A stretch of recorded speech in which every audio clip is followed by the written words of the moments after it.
Bonjour, cette vidéo est la deuxième d'une série consacrée aux nouvelles formes d'apprentissage et aussi d'enseignement des langues étrangères et plus particulièrement du français.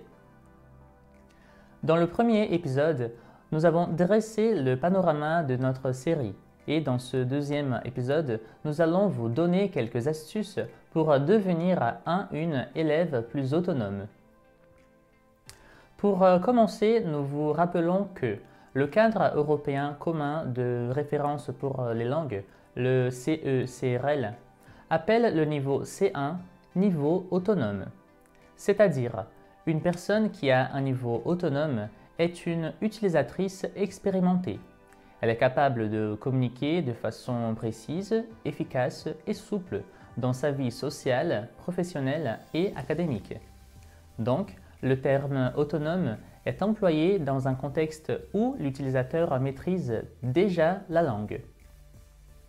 Ici, dans notre série, nous employons le terme autonome dans un contexte d'apprentissage d'une langue. Nous prétendons vous donner quelques astuces pour que vous puissiez avancer efficacement en dehors des cours et dès le niveau A1.0, qui est le niveau de découverte d'une langue.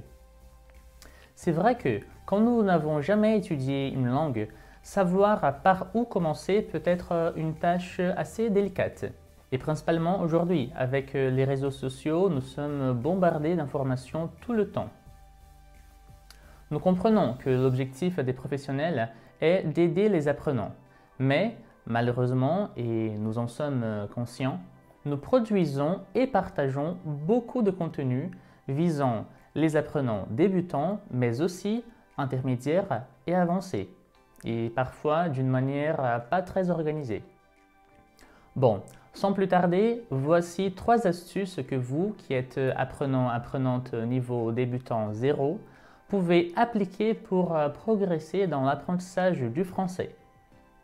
La première astuce concerne l'ordre du contenu de base à suivre. En d'autres termes, par où vous devez commencer. Si vous prenez une méthode, par exemple celle-ci, vous y trouverez un tableau de contenu dans lequel sont listés les points grammaticaux, les compétences demandant à être développées, les thèmes des groupes lexicaux demandant à être fixés, etc. La deuxième astuce concerne le vocabulaire.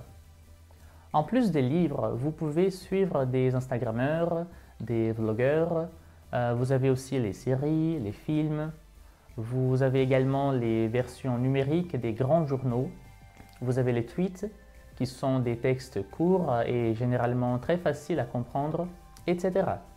Attention, apprendre par cœur des listes de vocabulaire sans un contexte n'a généralement pas le même impact que d'apprendre de nouveaux mots et expressions dans un contexte réel de pratique de la langue. Finalement, la troisième astuce qui concerne la prononciation.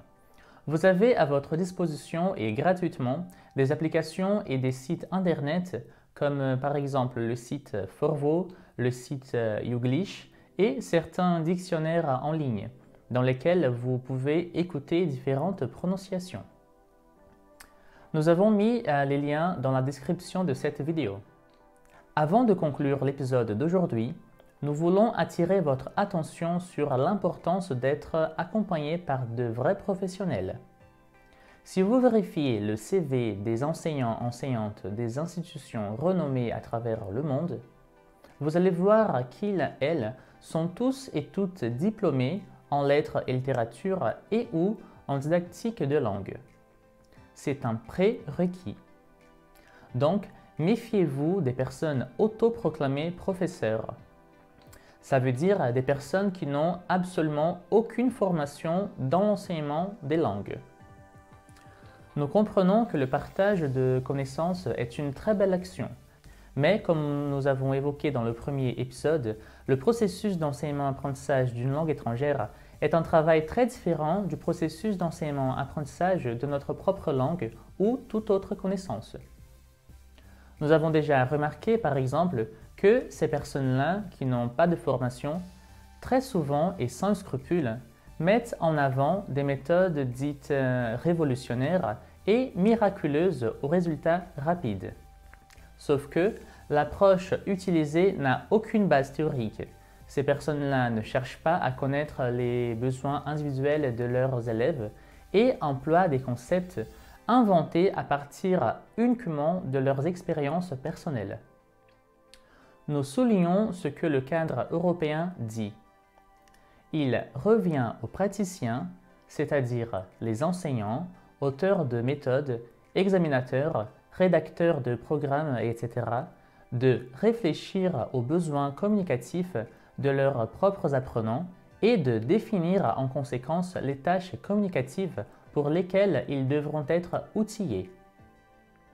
Donc, méfiez-vous de ces soi-disant profs qui promettent de vous apprendre une langue en à peine 6 mois. Nous vous rappelons que cette vidéo est la deuxième d'une série consacrée aux nouvelles formes d'apprentissage et aussi d'enseignement des langues étrangères et plus particulièrement du français. La semaine prochaine, nous allons accueillir Big Bang, un polyglotte franco-libanais qui habite actuellement au Canada et qui va nous parler un peu de ses propres expériences en tant qu'apprenant de langues étrangères. J'espère que l'épisode d'aujourd'hui vous a plu et à très bientôt pour la suite.